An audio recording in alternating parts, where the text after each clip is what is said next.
जय हिंद दोस्तों। मैं संजय सिंह आप सभी को अपने YouTube channel Sanjay online study zone पर स्वागत करता हूं।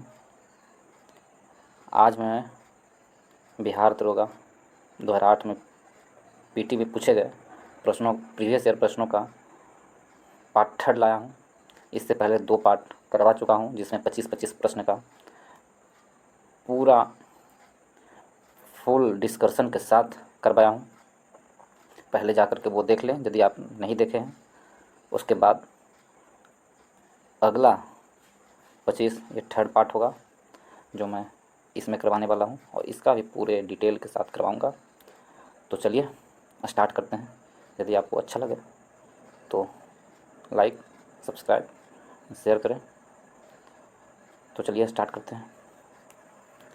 वर्ष 2008 में हो रहे ओलंपिक खेलों का आयोजन स्थल है। 2008 की बात है, तो 2008 में कहाँ हुआ था? चीन में। Answer C. यदि फ़िलहाल में जो ओलंपिक हुआ है, वर्तमान में 2020 का ओलंपिक हुआ है, जो 2021 में हुई थी, 32वां ग्रीष्मकालीन ओलंपिक था। टोक्यो में आयोजित किया गया था ये ओलंपिक। इसका शुभंकर क्या था यदि पूछ ले तो मिराई तोवा था। इस ओलंपिक का थीम क्या था? United by emotion. ओलंपिक में सबसे ज़्यादा पदक जीतने वाला कौन है? अमेरिका। भारत का स्थान कितना था इस ओलंपिक में? तो इस ओलंपिक में भारत का स्थान 48 था। 48वां स्थान था भारत का। चलिए अगले क्वेश्चन की ओर चलते हैं। क्वेश्चन नंबर 57 की ओर। श्वेत क्रांति का संबंध किस खेल से है? श्वेत क्रांति का, तो श्वेत क्रांति का संबंध दुग्ध उत्पादन से है। दुग्ध उत्पादन से है। ऑप्शन ए सही होगा। जनक कौन है श्वेत क्रांति का? तो वर्गीस कुरियन है भारत में। अंडा क्रांति यदि ऑप्शन बी देखें, इसको क्या कहते हैं? तो रजत क्रांति बोलते हैं अंडा को,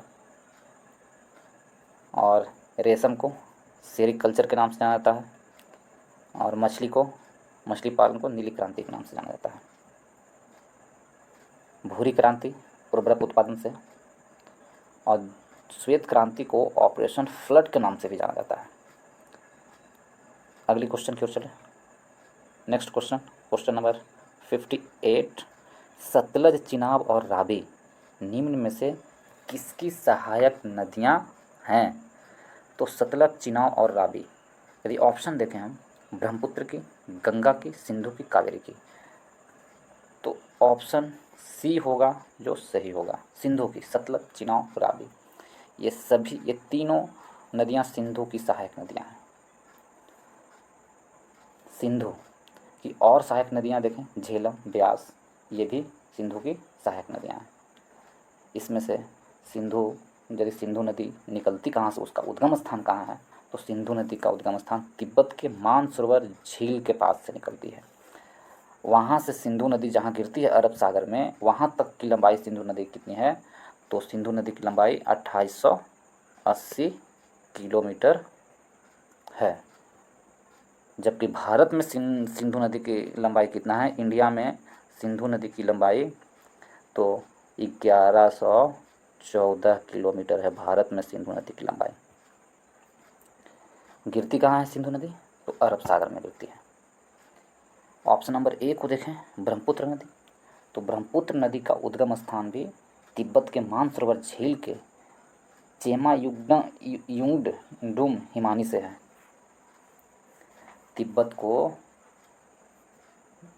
ब्रह्मपुत्र को तिब्बत में सांगपू के नाम से जाना जाता है, और अरुणाचल प्रदेश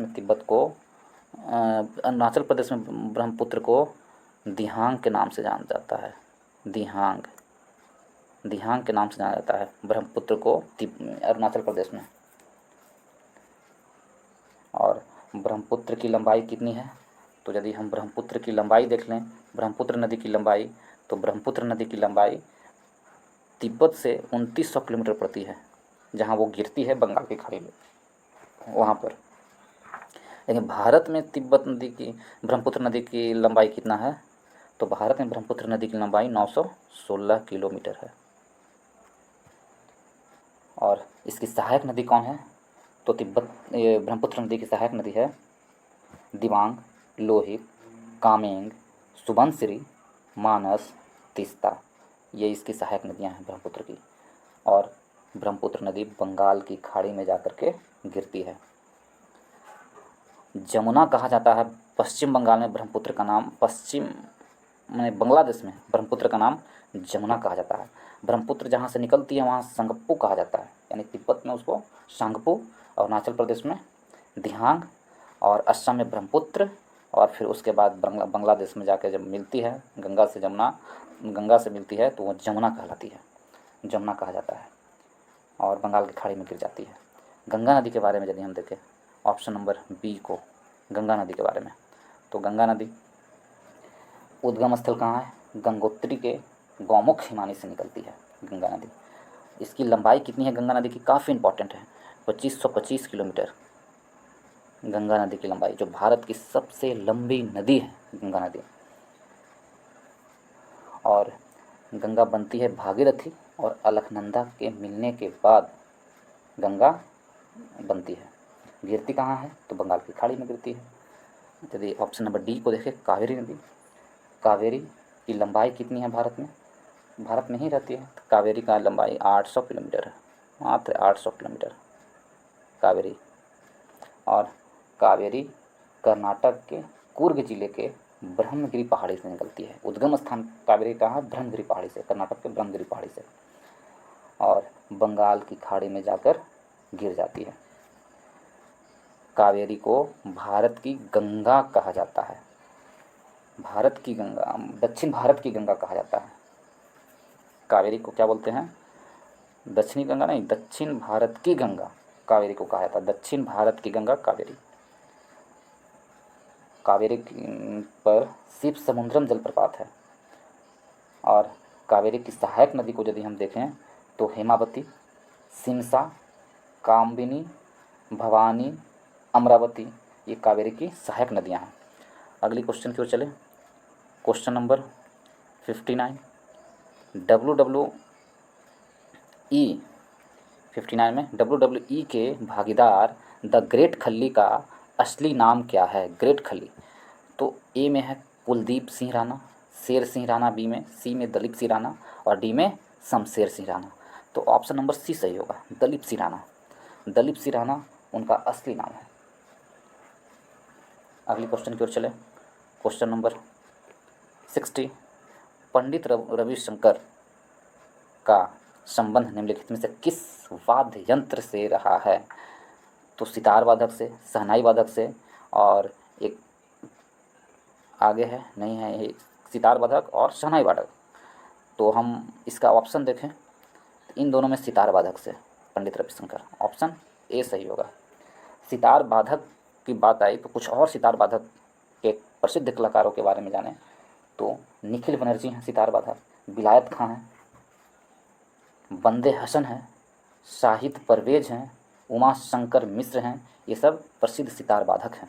शहनाई वादक, ऑप्शन नंबर बी देखें तो शहनाई वादक में सबसे प्रसिद्ध शहनाई वादक हैं बिस्मिल्लाह खान, दयाशंकर जगन्नाथ, अली अहमद हुसैन खां, ये सब शहनाई वादक हैं।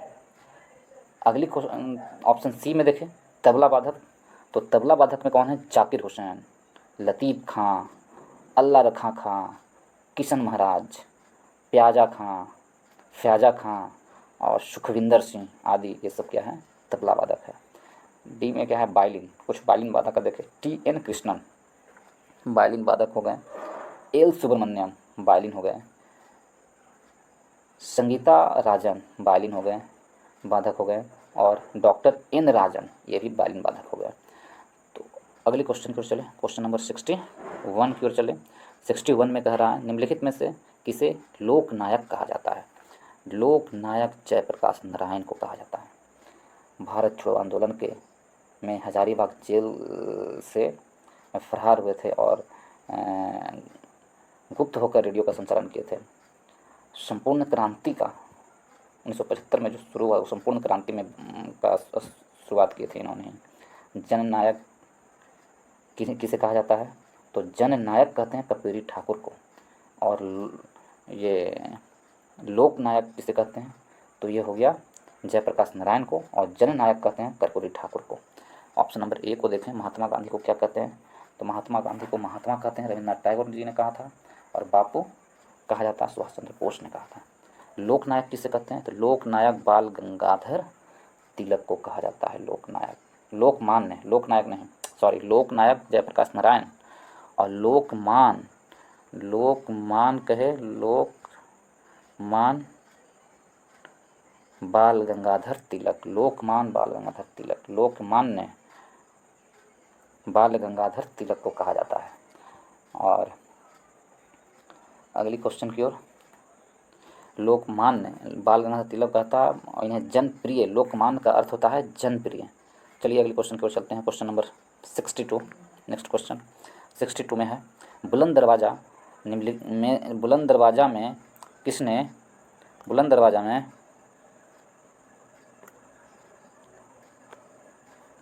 बुलंद दरवाज़ा निम्नलिखित में से कहाँ स्थित है? तो बुलंद दरवाज़ा है जो फतेहपुर सीकरी में स्थित है। आंसर सी सही हो जाएगा। अकबर ने बनवाया था बुलंद दरवाज़ा को, और 1571 में फतेहपुर सीकरी को अकबर ने क्या बनाया था? अकबर ने उसकी राजधानी बनाई थी, शहर की स्थापना की थी अकबर ने। 1571 में फतेहपुर सीकरी की स्थापना की थी, शहर नामक स्थापना की थी, और राजधानी बनाया था। और पंचमहल, दीवान खास, जोधाबाई का महल भी कहाँ है? फतेहपुर सीकरी में है। ऑप्शन नंबर ए को देखें, दिल्ली, दिल्ली में हौज खास, कुतुब मीनार, फिरोज शाह कोटला मैदान जो है, लाल किला, हुमायूं का मकबरा, पुराना किला, जंतर मंतर, सफदरगंज का मकबरा, खिड़की मस्जिद, लक्ष्मी नारायण मंदिर, जामा मस्जिद, मोती मस्जिद, ये सब कहाँ है? दिल्ली में है। ऑप्शन नंबर बी को देखें, आगरा में, तो आगरा में है आराम बाग, आगरा फोर्ट, जहांगीर का महल भी आगरा में है, एतमाद-उद-दौला का मकबरा भी आगरा में है, जो ताजमहल तो है ही आगरा में, शीश महल आगरा में है, खास महल आगरा में है, दीवान एक खास आगरा में है। जयपुर में देखें तो जयपुर में जंतर मंतर और नाहरगढ़ का फोर्ट आगरा में है, ये जयपुर में है। जयपुर में जंतर मंतर और नाहरगढ़ का फोर्ट जयपुर में है। चलिए अगली क्वेश्चन की ओर चलें, क्वेश्चन नंबर 63। एक लंबे अंतराल के बाद भारत एवं बांग्लादेश के बीच कौन सी रेलगाड़ी चलाई गई थी? एक लंबे अंतराल के बाद भारत और बांग्लादेश के बीच कौन सी रेलगाड़ी चलाई गई थी? तो इसका आंसर क्या होगा? इसका आंसर होगा ऑप्शन ए को देखें, समझौता एक्सप्रेस। ऑप्शन बी को देखें तो ऑप्शन बी में है सद्भावना एक्सप्रेस। सी को देखें बंगबंधु एक्सप्रेस, और डी को देखें तो मैत्री एक्सप्रेस। तो आंसर क्या होगा? आंसर डी, मैत्री एक्सप्रेस। लंबे अंतराल के बाद भारत और बांग्लादेश के बीच मैत्री एक्सप्रेस चलाया गया था। कहाँ से कहाँ? 2008 में चलाया गया था, 43 साल बाद चलाया गया था 2008 में, कोलकाता से ढाका के बीच।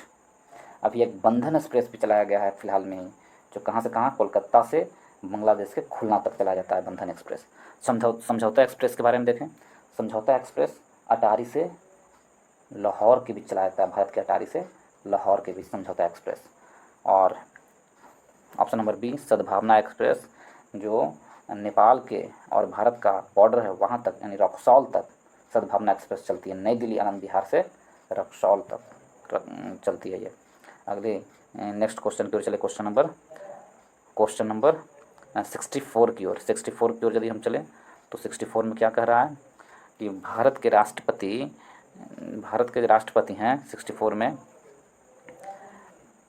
को पद से कौन हटा सकता है? भारत के राष्ट्रपति को पद से कौन हटाएगा, ये कह रहा है। तो भारत के राष्ट्रपति को पद से हटाने का कार्य संसद को है। आंसर बी है, जो भारत के राष्ट्रपति को पद से हटाएगा। तो संसद है, आर्टिकल 61 के द्वारा महाभियोग प्रस्ताव ला करके राष्ट्रपति को हटा सकते हैं। और अनुच्छेद 52 में क्या है? तो राष्ट्रपति का पद है, भारत का एक राष्ट्रपति होगा अनुच्छेद 52 में। 54 में राष्ट्रपति का निर्वाचन होगा, और 60 में के तहत राष्ट्रपति शपथ लेंगे, और संयुक्त बैठक राष्ट्रपति बुलाते हैं 108 के तहत संयुक्त बैठक बुलाते हैं, और संसद संसद है, अनुच्छेद 69 में संसद है।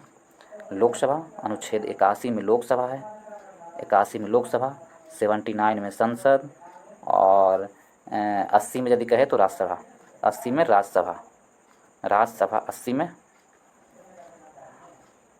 अगले क्वेश्चन की ओर चले। ऑप्शन नंबर यदि एक की ओर चले, ऑप्शन नंबर एक की ओर, लोकसभा, तो वर्तमान में लोकसभा कौन है? ओम बिरला है। पहले लोकसभा अध्यक्ष कौन थे? जेबी मावलंकर थे। पहली महिला कौन थी?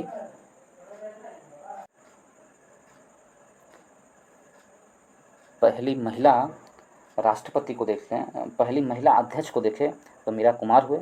और सबसे लंबे समय तक लोकसभा अध्यक्ष कौन थे? तो बलराम जाखड़ थे, सबसे लंबे समय तक। ऑप्शन नंबर सी को देखें, प्रधानमंत्री, प्रधानमंत्री अनुच्छेद 75 के तहत प्रधानमंत्री होंगे, और प्रधानमंत्री बहुमत दल का नेता होते हैं। डी को देखें तो डी में क्या है? मुख्य न्यायाधीश। मुख्य न्यायाधीश वर्तमान में कौन है?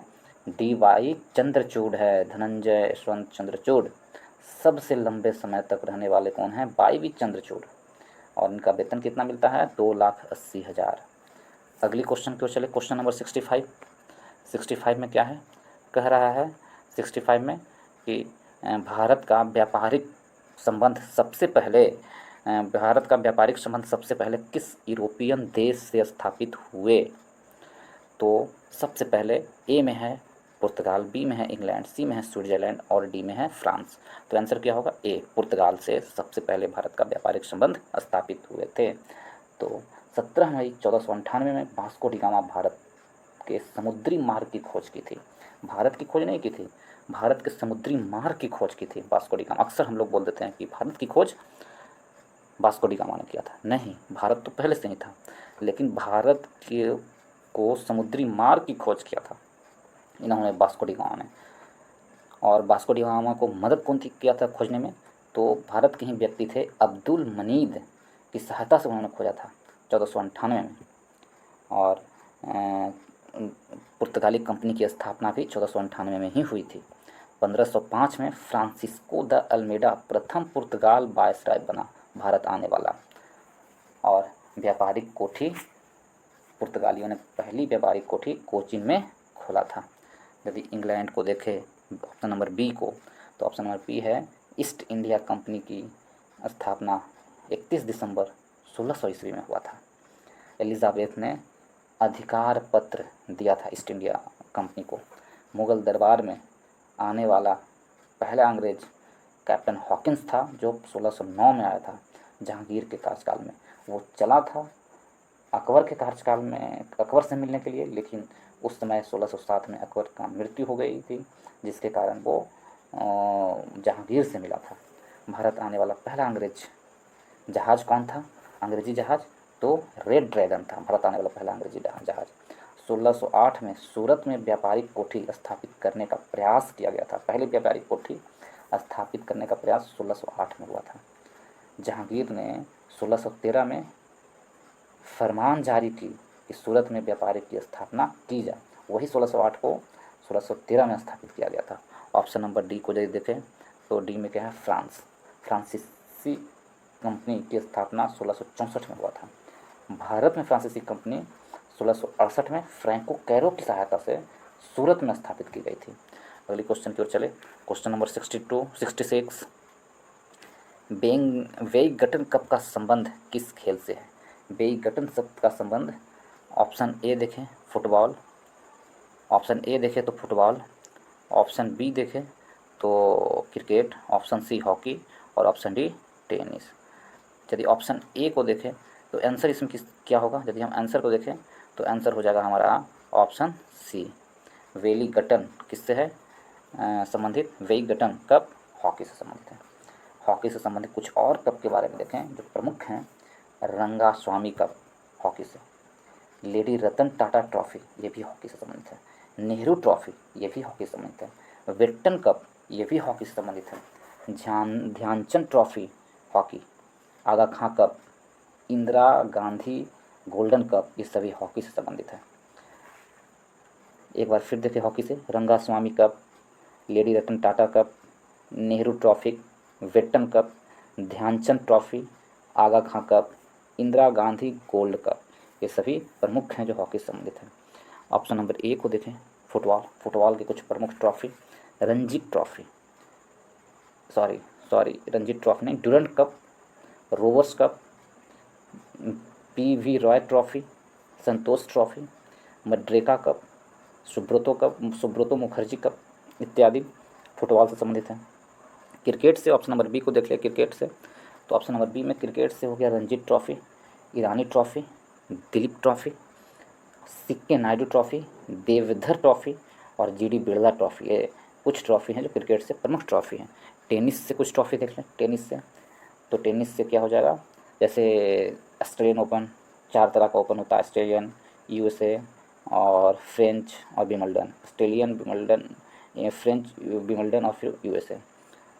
अब नेक्स्ट क्वेश्चन की ओर चलें। क्वेश्चन नंबर 60, इसमें आंसर तो सी हो जाएगा। 67 की ओर, पृथ्वी का एकमात्र प्राकृतिक उपग्रह है। तो पृथ्वी का एकमात्र प्राकृतिक उपग्रह कौन है, तो वो है चंद्रमा। आंसर डी, आंसर डी में चंद्रमा है पृथ्वी का एकमात्र उपग्रह। चंद्रमा की सतह और उनकी आंतरिक अध्ययन के विज्ञान को सेलेनोलॉजी कहा जाता है। ठीक है, सेलेनोलॉजी कहा जाता है। चंद्रमा पर जो धूल के मैदान हैं उसे शांति नगर कहा, सागर कहा जाता है, शांति सागर कहा जाता है धूल के मैदान को। चंद्रमा एक जीवाश्म ग्रह है। पृथ्वी का परिक्रमा करने में चंद्रमा को 27 दिन 8 घंटे लगते हैं और चंद्रमा अपनी अक्ष पर भी 27 दिन 8 घंटे में पूरा कर लेती है। इसी कारण चंद्रमा का एक भाग ही हमें दिखाई देता है और दक्षिण भाग हमें नहीं दिखाई देता है। चंद्रयान जो हमारी गई है वो दक्षिण भाग पर ही गई है। अगली question number option number A को देखें। अगली क्वेश्चन नहीं, 67 क्वेश्चन में ही ऑप्शन नंबर ए को देखें, नेपच्यून। तो नेपच्यून वरुण को कहा जाता है, जिसका खोज 1846 में जोहान जॉले ने किया था। सूर्य से सबसे दूर स्थित ग्रह कौन है, नेपच्यून। और इनका एक उपग्रह टाइटेनियम, इसका एक उपग्रह है, और भी उपग्रह है लेकिन प्रमुख उपग्रह ट्राइटन। नेपच्यून का प्रमुख उपग्रह कौन है, ट्राइटन। ऑप्शन नंबर बी को देखिए, आर्यभट्ट। आर्यभट्ट एक कृत्रिम उपग्रह है और भारत में 19 अप्रैल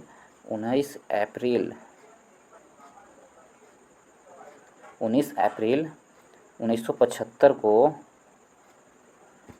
भारत कॉस्मोस 3M के से प्रक्षेपित किया गया था। यदि ऑप्शन नंबर सी को देखें, हैली क्या है, एक धूमकेतु, एक तरह का धूमकेतु है और ये धूमकेतु 76 वर्ष में एक बार परिक्रमण करती है। और अंतिम बार धूमकेतु को, हैली नामक धूमकेतु को कहाँ देखा गया था, कब, तो 1986 में देखा गया था। अगली बार 1962 में, यानी 76 वर्ष जोड़ दीजिए 86 में, तो 1962 में नज़र आएगी हैली धूमकेतु। और धूमकेतु का पूछ सूर्य से दूर होती है। अगली क्वेश्चन की ओर चले, क्वेश्चन नंबर 68। क्वेश्चन नंबर 68 में है, जातक पवित्र ग्रंथ है, किसकी पवित्र ग्रंथ है। तो जातक है किसकी पवित्र है, तो ए में ऑप्शन ए में है वैष्णवों का, जैनों के, बी में, सी में बौद्धों के और डी में शैवों के। जो जातक है, जो आंसर सी होगा, बौद्धों की पवित्र ग्रंथ है जातक। महात्मा बुद्ध के जातक में है क्या, तो महात्मा बुद्ध के पूर्व जन्मों की कथाएं हैं जातक में। और जिसकी भाषा क्या है जातक की, तो पाली भाषा है जातक में। और 563 BC में गौतम बुद्ध का जन्म हुआ था।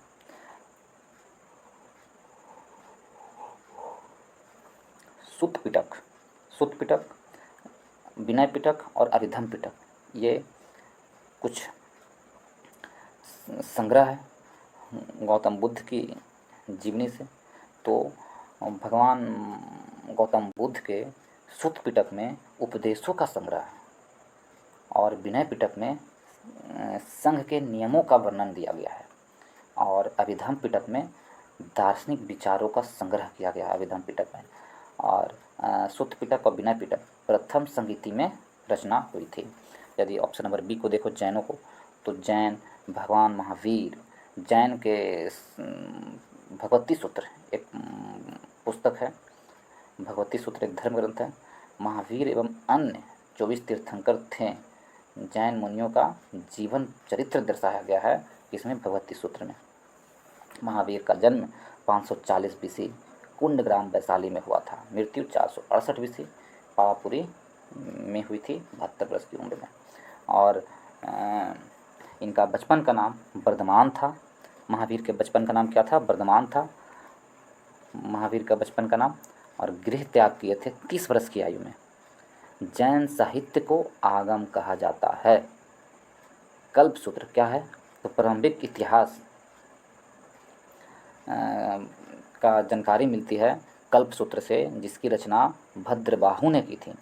भाषा कल्प सूत्र क्या है? अर्धमागधी है। अर्धमागधी भाषा कल्प सूत्र की अर्धमागधी है। अर्धमागधी।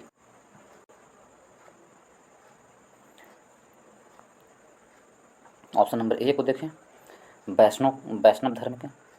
तो वैष्णव धर्म श्री संप्रदाय से संबंधित, जो महाराष्ट्र के में ज़्यादा लोकप्रिय थे।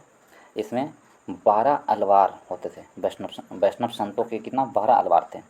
डी में शैव धर्म, 63 नैनार कहा जाता था। शैव धर्म में कितने नैनार थे? 63 नैनार। अगली क्वेश्चन की ओर चले। Question number 69। स्वेज नौ परिवहन नहर भूमध्य सागर को किसके साथ जोड़ती है? स्वेज नौ परिवहन किसके साथ जोड़ती है भूमध्य सागर से? तो भूमध्य सागर को स्वेज नहर है जो अटलांटिक ये लाल सागर को जोड़ती है। भूमध्य सागर को लाल सागर से जोड़ती है स्वेज नहर। भूमध्य सागर को लाल सागर से। और निर्माण कब हुआ था? स्टार्ट हुआ था 1859 में और बनकर तैयार हुआ था 1869 में। जिब्राल्टर, इसको देखें अटलांटिक महासागर को, तो जिब्राल्टर है जल संधि भूमध्य सागर को अटलांटिक महासागर यानी अंध महासागर को जोड़ती है। जिब्राल्टर से जल संधि भूमध्य सागर को अंध महासागर से जोड़ती है। अगली क्वेश्चन क्यों चले। Question number 70। भगवान बुद्ध ने अपना पहला धर्मोपदेश दिया। तो भगवान बुद्ध ने अपना पहला धर्म उपदेश कहाँ दिया था? पहला बोधगया में, सांची में, दूसरा सी में सारनाथ में और डी में कुशीनगर में। तो आंसर क्या होगा? सारनाथ में। भगवान बुद्ध ने अपनी पहली धर्म उपदेश कहाँ दिए थे? सारनाथ में। और उसी को धर्म चक्र परिवर्तन कहा गया। जब भगवान बुद्ध ने पहली बार धर्म उपदेश दिए तो धर्म चक्र परिवर्तन कहा गया उस काल को। भगवान बुद्ध का जन्म 563 ईस्वी पूर्व लुम्बिनी में हुई थी, जो नेपाल में है। और उनकी मृत्यु 483 ईसा पूर्व कुशीनगर देवरिया में हुआ था 80 वर्ष की आयु में। उनके पिता का नाम सुद्धोधन था, जो शाक्य गण के राजा थे। और माता महामाया थी, जो कोलीय वंश से आते थे। उनके पुत्र का नाम राहुल था और पत्नी यशोदा थी। और ऑप्शन नंबर ए को देखें, बोध गया के बारे में उनके जीवनी से क्या है? तो बोध गया में ज्ञान की प्राप्ति हुई थी। 6 वर्ष तपस्या करने के पश्चात ज्ञान की प्राप्ति हुई थी 35 वर्ष की आयु में। और महाबोधि मंदिर बोध गया में ही है। और सम्राट अशोक ने 3री शताब्दी में महाबोधि मंदिर का निर्माण करवाया था। ऑप्शन नंबर बी की देखें, सांची में सांची स्तूप स्थापित है। सांची कहाँ है? एमपी में है, यानी मध्य प्रदेश में है। अगली क्वेश्चन की ओर चले। Question number 71। अनुच्छेद 370 का संबंध किस राज्य के विशेष प्रावधान से है? तो अनुच्छेद 370 जम्मू कश्मीर से संबंधित थी, अब नहीं है।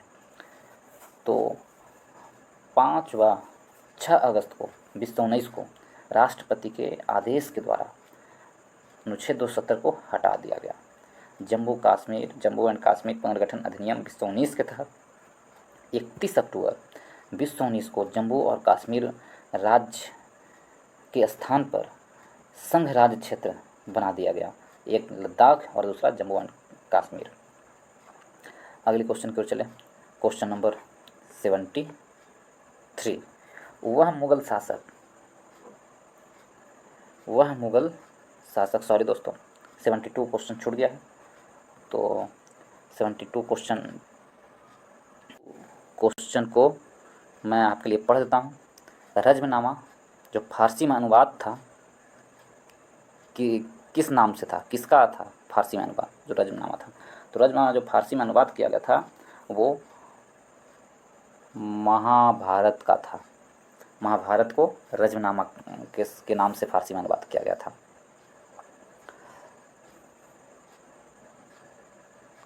और नकीब खां और बदायूं तथा फैजी के द्वारा अनुवाद किया गया था। ऑप्शन ए में है अथर्ववेद। अथर्ववेद का रचयिता कौन है? अंगिरा, ऋषि अंगिरा। रामायण वाल्मीकि। ऑप्शन नंबर, अब क्वेश्चन नंबर 73 की ओर चले तो 73 में कह रहा है कि वह मुगल सम्राट जिसका 2 बार अभिषेक हुआ था कौन था? तो वह मुगल सम्राट कौन थे? एक में हुमायूं, 2 में जहांगीर, सी में शाहजहां और डी में औरंगजेब।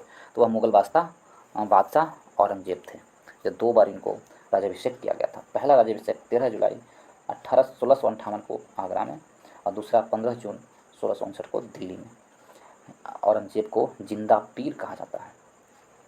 बादशाह गाजी की उपाधि इन्होंने लिया था। बादशाह गाजी की उपाधि औरंगजेब ने लिया था। इनके गुरु कौन थे? मीर मोहम्मद हकीम थे। जजिया कर पुनः इन्होंने चालू करवाया था 1669 में।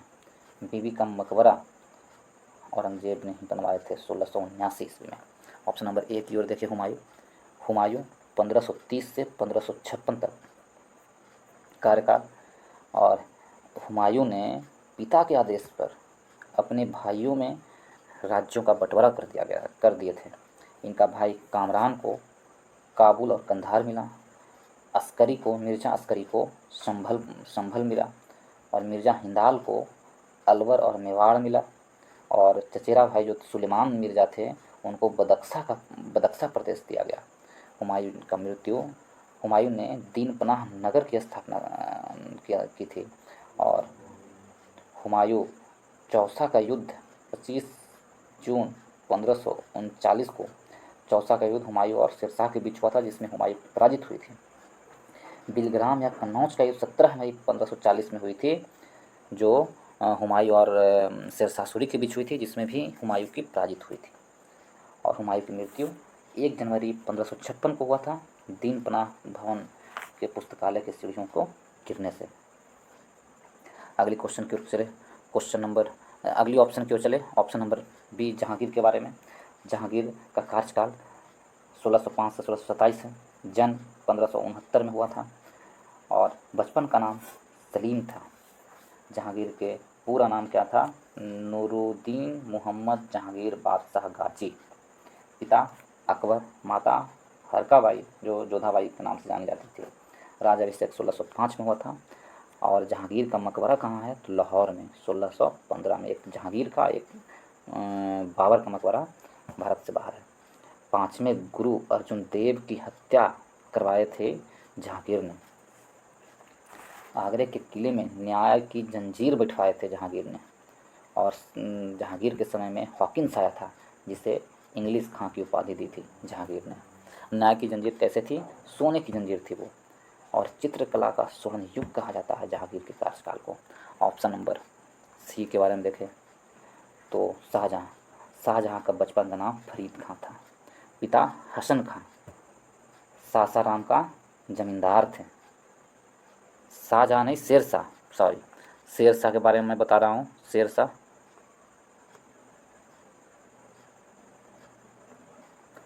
सूरी के बारे में। शेरशाह सूरी का बचपन का नाम क्या था? फरीद खां था। पिता हसन खां थे, सासाराम का जमींदार थे। और बहार खां लोहानी ने शेर खां की उपाधि दी थी शेरशाह सूरी को। और शेरशाह सूरी ने सूरजगढ़ का युद्ध 1534 में बंगाल को जीता था। और मुट्ठी भर बाजरों के लिए मैं हिंदुस्तान के साम्राज्य को प्रायः खो चुका था, ये किसने कहा था? तो शेरशाह सूरी ने कहा था। चलिए अगली क्वेश्चन की चले, क्वेश्चन नंबर 74 की ओर। तो अंग्रेज़ों के सुनहरा फरमान कब प्रदान किए गए थे? तो 1632 में अंग्रेज़ों ने सुनहरा फरमान जारी किया था। 1632 में जारी किया था। 1632 में गोलकुंडा के सुल्तान ने अंग्रेज़ों को 500 पैगोड़ा पर बंदरगाह स्वतंत्र पूर्वक व्यापार करने के लिए दिया था, इसलिए उसे सुनहरा फरमान कहा जाता है। 1717 को देखें 1717 में ईस्ट इंडिया कंपनी का मैग्ना कार्टा कहा जाता है। ईस्ट इंडिया कंपनी का मैग्ना कार्टा 1717 कहा जाता है। अंग्रेजी सिक्का भारत में सभी जगह चलने का फरमान जारी किया था फारूक ने। अगले क्वेश्चन की ओर चले, क्वेश्चन नंबर 75 की ओर। पुर्तगालियों ने गोवा पर अधिकार कब किया था? पुर्तगालियों ने गोवा पर अधिकार 1510 में किया था। ऑप्शन नंबर 20 सही होगा। 1510 में पुर्तगालियों ने गोवा पर अधिकार किया था। तो पुर्तगालियों का वायसराय, जो प्रथम वायसराय कौन थे? तो पहली बार पुर्तगाली वायसराय प्रथम कौन थे? फ्रांसीसी द अल्मेडा थे। पुर्तगाली वायसराय जो प्रथम बनकर आए थे भारत में, वो फ्रांसिस्को द अल्मेडा थे 1505 ईस्वी में। और 1509 में फ्रांसिस्को द अल्मेडा था। ये प्रथम पुर्तगाली थे। और Francisco de Almeida, Alfonso de Almeida था, जो 1509 में भारत के पुर्तगाल के व्यवसाय के रूप में काम किया। और 1510 में उन्होंने ही बीजापुर के सुल्तान यूसुफ आदिल शाह से को हरा करके गोवा को जीता था 1510 में। अब पहली व्यापारिक कोठी पुर्तगालियों ने कोचीन में खोला था। कहाँ? कोचीन में खोला था, कोचीन में। तो ये वीडियो यहीं तक रखता हूँ दोस्तों। यदि अच्छा लगा हो तो लाइक, शेयर और सब्सक्राइब करें। अगला 25 मैं फिर लाऊंगा। धन्यवाद।